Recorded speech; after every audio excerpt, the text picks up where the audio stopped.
আসসালামু আলাইকুম। ওয়ালাইকুম আসসালাম। জি আপু, আপনার বাড়ি কোথায়? আমার বাসাটা তো নোয়াখালী সোনাপুর। ও, আপনার নাম কি আপু? আমার নাম রেশমি আক্তার। তো রেশমি আপু, আপনার বয়স কত? আমার বয়সটা হচ্ছে 18। কি আগে পরে বিয়ে শাদী হয়েছিল? না না, আমার কোনো বিয়ে শাদী হয়েছে না। তো আপনার ফ্যামিলিতে কে কে আছে? ফ্যামিলিতে আছে শুধু দাদি আছে, আমি আছি। মা বাবা নাই? মার বাবা মারা গেছে, মার বিয়ে হয়ে গেছে। ও, তো বর্তমানে আপনার সংসারটা চলতেছে কিভাবে? কাজ টাজ করেন? হ্যাঁ, আমি কাজ করি, কোনো মতন যাই পাই তা দিয়ে সংসারটা কি চলে। কাজ করেন আপু? আমি পার্লারে কাজ করি, মেকআপের পার্লারে। ও, তা আপনি আগে পরে প্রতিবেদন করছিলেন?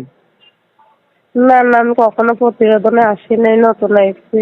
আপু, প্রতিবেদনে মূলত বয়স্ক এবং কি আগে বিবাহ করে থাকে এরকম লোকও পাওয়া যায়। যদি এরকম মানুষ আপনাকে পছন্দ করে, যে ফটোটা দিচ্ছেন এই ফটোটা আপনার না? জি জি জি। এই ফটোটা দেখে যদি পছন্দ করে, তা আপনি কি রাজি হইবেন, মানে বিয়ে বসতে রাজি থাকবেন? হ্যাঁ, অবশ্যই হব, কেন হবো না? সে যদি আমার দায়িত্ব নিতে পারে, আমার পাশে থাকে, অবশ্যই আমি বিয়ে বসতে রাজি হব।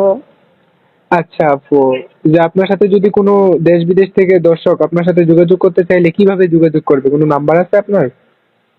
হ্যাঁ, এইটাই তো আমার নাম্বার আছে, অন্য আর তো নাম্বার নাই, এটা দিয়ে যোগাযোগ করতে হবে। জি, এটা কি ইমো নাম্বার নাকি বাটা মোবাইলের নাম্বার? না, ইমো নাম্বার বলতে কি, এটাতে আগে ইমো চলতো, এখন ইমো তো নাই।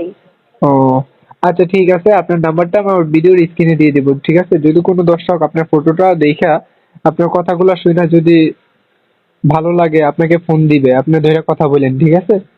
আচ্ছা আচ্ছা, ঠিক আছে। আচ্ছা, আসসালামু আলাইকুম। ওয়ালাইকুম আসসালাম।